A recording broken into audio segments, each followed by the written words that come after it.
Como Igreja de Jesus, nossa missão é transformar pessoas comuns em extraordinários discípulos de Cristo. Mas para isso, precisamos pensar em como vamos cuidar, acolher e lapidar até que chegue o momento do envio. Como formar pessoas? Como trabalhar o coração do outro?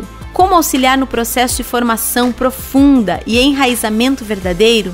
Em nosso segundo painel, vamos conversar mais sobre isso juntamente com os pastores Andrei Alves, Felipe Araújo, Vivian Ribeiro e Mariana Madalena. Recebam com alegria os pastores desse painel.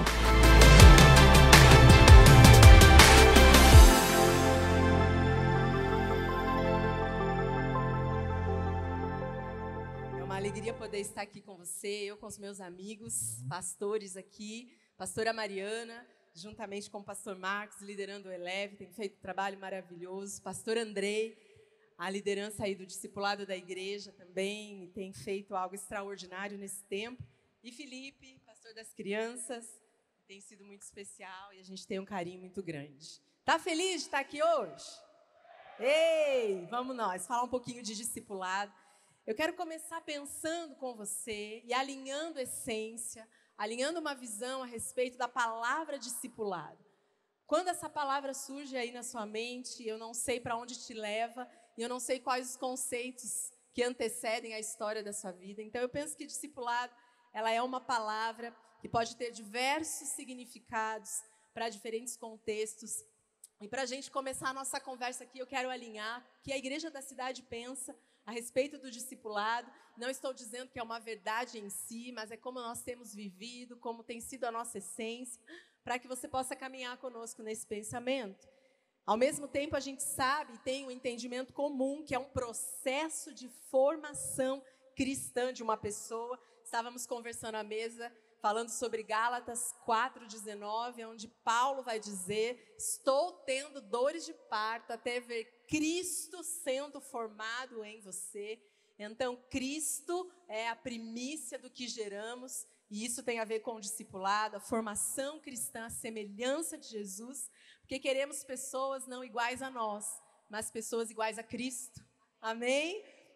Então, podemos pensar no discipulado em 3 eixos. A Igreja da Cidade pensa sobre o eixo pessoal, a minha responsabilidade no crescer, o eixo educacional, que a igreja pode oferecer de estrutura, de dinamicidade, de conteúdo, de um cardápio a respeito do que nós podemos fazer no trilhar dessa pessoa, e o eixo relacional, a respeito, então, da relação uns com os outros, discipulado 1+1, mas também nós temos uma realidade distinta para a nossa geração, e cada nível de compromisso, nós vamos precisar trazer algo, uma ferramenta, para o desafio que é e tem sido o que o mundo tem oferecido. Então, eu quero começar pensando a respeito disso tudo que a gente falou rapidamente. Então, Mari, fala um pouquinho para a gente, no seu olhar, sobre essência, sobre discipulado, sobre eixos. O que você pode estar complementando aí para a gente? É muito interessante a gente pensar nessa maneira que sistematiza o discipulado para ficar um pouco mais claro. São 3 eixos, né? O pessoal, o educacional, o relacional, mas, na verdade, é um processo que é orgânico ao mesmo tempo, porque é o processo de uma pessoa, e nenhuma pessoa é formada apenas num processo seco, duro, frio. O discipulado, enquanto igreja, instituição, a gente trabalha processos, mas a gente respeita essa organicidade que o próprio Espírito Santo nos conduz, né? Então, a gente vai trabalhar o discipulado em ambientes diversos que possibilitem a pessoa ter um crescimento a partir da realidade que ela está. Ela é uma criança, ela é um adolescente, ela veio de uma cultura, de um entendimento espiritual, religioso completamente diferente. Então, onde ela está no círculo de comprometimento, eu acho que em essência é isso, é encontrar a pessoa onde ela está e trazer ela nesse caminhar que, na verdade, aponta para Jesus, né? A individualidade, né? A gente não pode tratar todo mundo igual, mas, ao mesmo tempo, precisa ter uma igualdade de cuidados. Então, isso é bem, bem especial. Fala para a gente, André. Acredito, como a pastora estava falando, a questão individual, mas também tem uma questão intangível que você não consegue ver, que é a atmosfera. essa atmosfera onde a pessoa se sente amada. É algo que ninguém precisa dizer nada, mas essa atmosfera gera um ambiente onde as pessoas sonham, onde elas querem mais, onde elas são capazes de se tornarem vulneráveis. A gente falava há muito tempo, né? Vou orar na brecha, né? Você se lembra disso daí, ó? Você ora na brecha. Eu tenho orado hoje para encontrar a brecha. Onde estão os lugares onde as pessoas são capazes de se tornarem vulneráveis para que o coração esteja acessível? Porque a gente levanta muralhas para ninguém acessar o nosso coração. Então, eu acredito que o discipulado é uma atmosfera também intangível, onde você não consegue ver, mas onde a pessoa se sente capaz de ser vulnerável na sua individualidade. Até porque, às vezes, a gente consegue só discipular na superficialidade, quando o discipulado tem a ver com profundidade. E a gente estava falando a respeito desse livro, mostra um pouquinho, Andrei. Esse livro que até alguns já têm falado, A Vida Profundamente Enraizada, então tem algo tão importante, e ele conta a história do Titanic. E ele estava dizendo que as pessoas que estavam em cima, na proa ali, né, nas partes mais nobres, não perceberam que estava tendo um vazamento por causa quando o Titanic bate ali no iceberg. Então, a profundidade vai te dando essa sensibilidade. Então, criar com individualidade, mas também ter sensibilidade de poder caminhar com essa pessoa na destreza, sabendo, é uma coisa cirúrgica, né? Até onde a pessoa quer que a gente vá, como igreja, onde a gente pode estar. Então, é algo tão especial você poder entrar juntos, nunca sozinho, mas juntos, num cuidado mais individualizado. Felipe. Trabalhar com as crianças ajuda a gente bastante a entender essa desmistificação, né? A gente tem uma formalidade na cabeça de que discipulado é sentar, ensinar, tem essa coisa didática, né, pedagógica, mas as crianças desafiam a gente a perceber que o discipulado também é inspirativo, é aquele exemplo, aquele modelo. Quem nunca fez uma coisa porque viu o outro fazendo, né? Isso é uma maneira de discipular também. Então, todas as nossas atitudes, pensamentos, as propostas, como nós nos comportamos, estar num ambiente como esse, talvez você nunca vai sentar com um dos pregadores que ministrou aqui, mas a forma como ele lidou com o problema numa situação passada te discipulou a lidar quando você passar pela sua, que não necessariamente é a mesma coisa. Então, as crianças forçam a gente muito nesse sentido, né? Como eu posso, com pouco ou zero diálogo, porque a criança, né, tem a parte da concentração, da conexão, discipular ela, estar no período que eu estou, estar mostrando para ela como é o caminho a Cristo, como é o coração de Deus, como é a relação com o Espírito Santo. Então, acho que o discipulado ele também ele é mais abrangente do que as formalidades que a gente instituiu ao longo do tempo, né? É inspirativo, é por exemplo, é por modelos, é por só aquela visão distante. Eu acredito que o discipulado ele vai mais amplamente, efetivamente mais amplo, quando pensamos na sequência de vidas tocando vidas, né? A criança ensina muito a gente que o discipulado não pode ser conteudista somente. Acho que durante muito tempo, a gente como igreja, nós limitamos o discipulado a um departamento de ensino, a algo que significa em 4 paredes, alguém ensinando, alguém ouvindo, normalmente nuca atrás de nuca, né?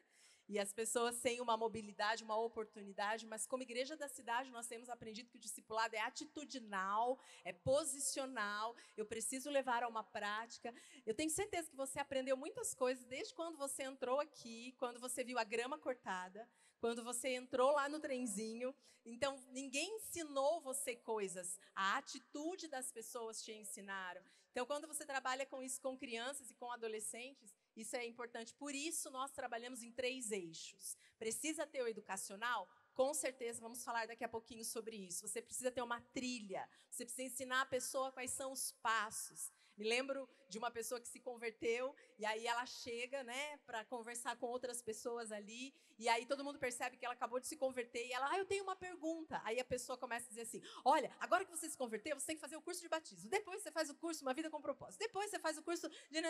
Aí a pessoa virou assim, não, eu só quero saber onde é o banheiro. Eu acho que a gente tem que só responder as perguntas que foram feitas. Então, o discipulado vai ensinando a gente. Então, tem que ter o eixo educacional, mas tem que ter o eixo relacional. Ferro com ferro se afia. Você precisa entender que, quer você queira, embora suas experiências, estávamos falando, né, Andrei? Às vezes a igreja veio de estruturas onde feriu realmente mais do que curou. O estar com pessoas, não adianta, a cura está nas mãos das pessoas. Tiago 5 vai dizer, para Deus eu peço perdão e Ele me perdoa, mas para a pessoa eu confesso, sou curado. E também o eixo pessoal. E aí, pensando nesse eixo pessoal, no que nós decidimos, a gente como igreja também estávamos falando sobre liberdade. Queria, Mari, que você falasse um pouquinho sobre onde entra a liberdade dentro de um processo de discipulado, até onde eu vou com a pessoa, até onde ela queira, até onde ela precisa, como funciona isso? Me fala. A gente tem uma máxima na nossa igreja, né, que a gente sempre ensina e bate nessa tecla, que nós pastoreamos pessoas livres, porque a partir do momento em que ela não é livre, você não está pastoreando, né? Você está controlando, você está manipulando. Então, o pastorear, ele tem um pressuposto, a pessoa é livre para tomar as decisões que ela quer. E isso é extremamente importante num contexto em que a gente está lidando com pessoas de diferentes realidades e contextos, né? Então, eu acho que a gente está vivendo um tempo novo agora como igreja, né? Como mundo, talvez, em que a gente precisa, a Bíblia diz, né? A gente precisa ser sábios e prudentes. Então, essa visão da prudência, da sabedoria, de entender até onde eu posso, vamos dizer, lidar com essa pessoa, aonde que eu vou, que instância ela precisa ser cuidada. Então, de fato, eu preciso indicar, se um adolescente precisa de um cuidado terapêutico, eu preciso apontar isso. Se ele precisa de um cuidado médico, eu tenho a responsabilidade de fazer isso. Eu não posso deixar também todo esse peso para um líder de GDC, um líder de célula, lidar sozinho com questões cada vez mais complexas, porque há uma complexidade mesmo emocional nas pessoas, né? Há novas questões que as pessoas estão trazendo, os adolescentes nas escolas, nós sabemos disso, você sabe disso. Então, acho que é um tempo da gente, a partir dessa liberdade, dar para a pessoa qual é o próximo passo que você vai dar em Jesus. Qual é a sua decisão? A responsabilidade, ela é sua. Eu vou caminhar com você, eu vou te indicar um caminho.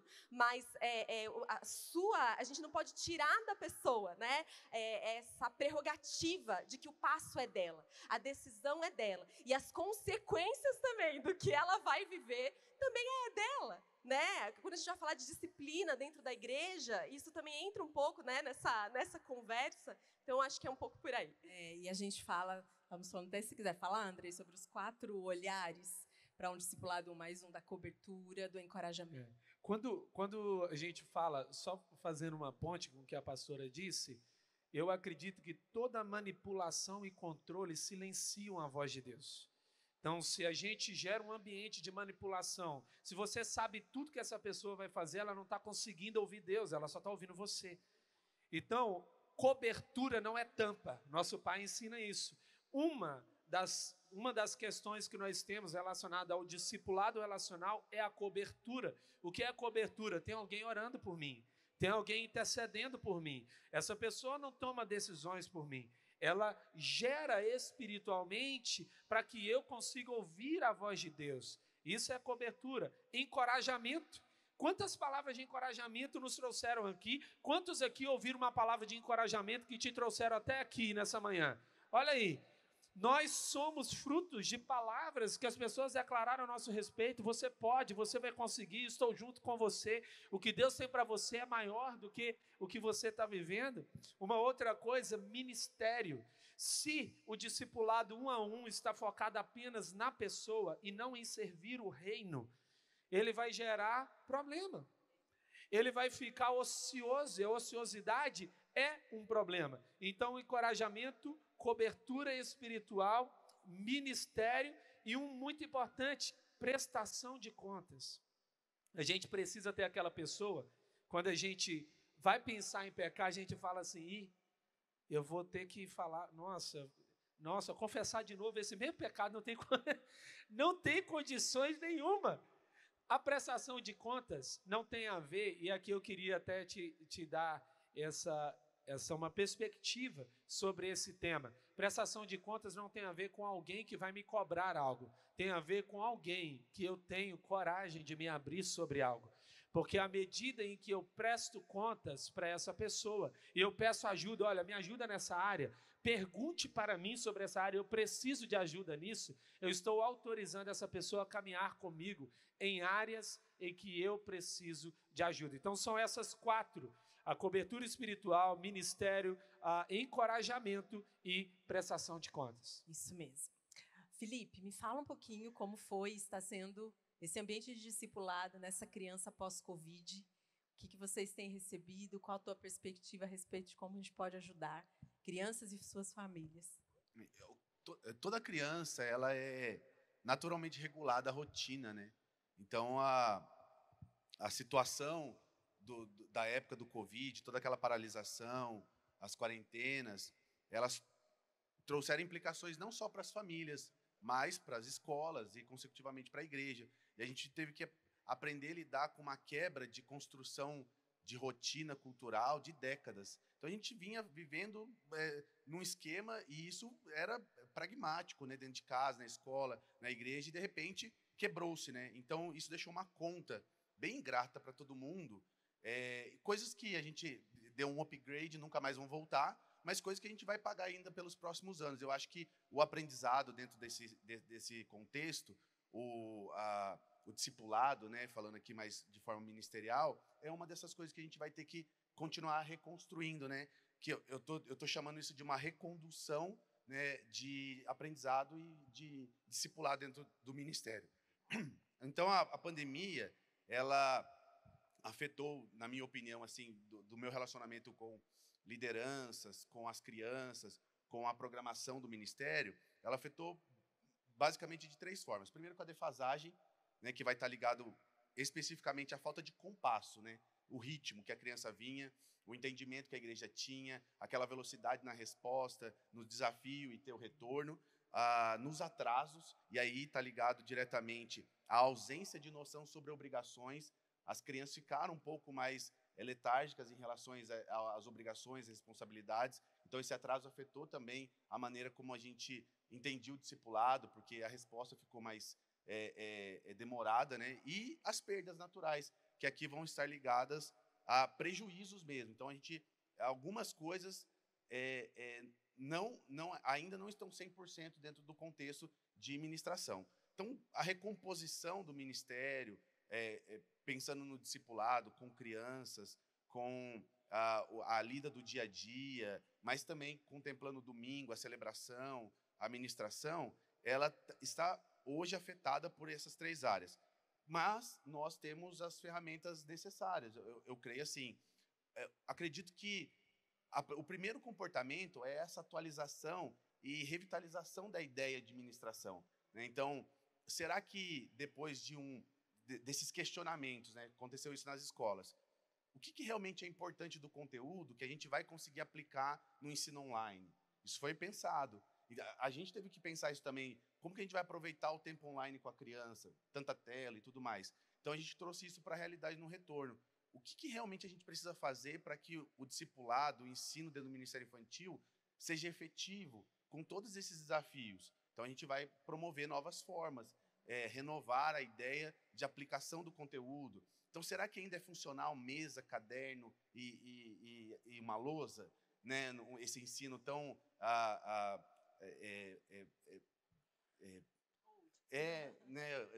esse é o termo, old, bem antigo.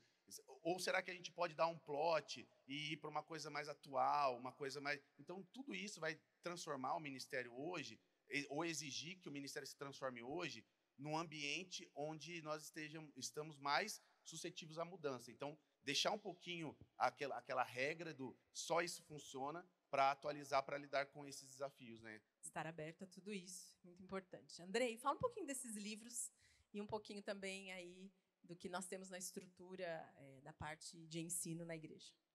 Ótimo. Eu vou começar pela raiz. Livro do pastor Rick Warren nos acompanha, Uma Vida com Propósito, um livro que impactou toda uma geração. Esse livro, de fato, ele fala por si mesmo. Então, acredite, se você ainda não fez uma vida com propósito, faça uma vida com propósitos. É um livro que nós carregamos em nossa essência.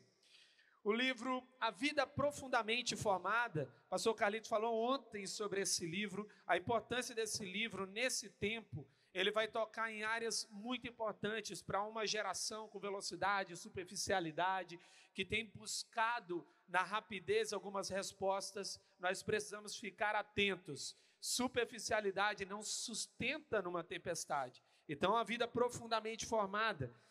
No paralelo com esse livro, antes de falar os da nossa casa, vou falar aqui do Benny Libes, o livro Enraizados, Lugares Escondidos onde Deus desenvolve você.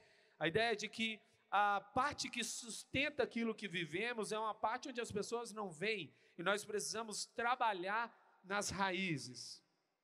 Aqui nós temos o livro Encontros com Jesus. Esse livro tem sido utilizado na nossa igreja para discipular novos convertidos. Então, o livro do pastor Carlito, pela editora Inspire, aí com o prefácio do William Douglas, um livro muito, muito bom para trabalhar com novos decididos, baseado no Evangelho de João. E o livro Uma Igreja Família. Aqui eu coloquei também o workbook do livro, para você que é pastor, você é pastor sênior, uma dica para você. O livro Uma Igreja Família é um livro profundo, um livro prático e profundo sobre a realidade da nossa igreja. O workbook foi criado para você aplicar esse livro na sua realidade. Então, com o workbook, ele é baseado no livro Uma Igreja Família. Por meio dele, você vai ter atividades, reflexões para você poder praticar na sua igreja. Os cursos da nossa igreja, eles são cursos focados desde de uma pessoa que está precisando passar pelos alicerces, pegar o DNA da igreja, para ela que precisa de uma maturidade e para um outro nível de aperfeiçoamento. Então eu vou levando essa pessoa numa jornada, lembrando aqui a frase da pastora Mariana, numa jornada onde ela com liberdade entende o que ela quer do cardápio que a igreja oferece. Então ela vai vivendo a sua jornada entendendo, poxa, eu preciso vivenciar isso agora, eu preciso disso agora, e nós temos isso disponível. Isso é maravilhoso, pensando aqui que uma pessoa não está rendida somente a um relacionamento de discipulado. Estávamos conversando aqui, uma pessoa nessa igreja, ela no mínimo tem um discipulador, um confidente dentro do ambiente de 30 semanas, o líder de ministério, um amigo maduro, chegado, o pastor da sua rede. Então no mínimo 5 pessoas estão acompanhando alguém na hora de discipular, e isso protege. Fora que a gente estava também comentando que o discipulado a 3 é um discipulado muito importante. Então, as minhas discípulas têm acesso total à minha discipuladora. Elas podem passar por mim, elas podem falar com a minha discipuladora a respeito de mim. Há essa liberdade e isso protege. Isso é um ambiente de proteção, né?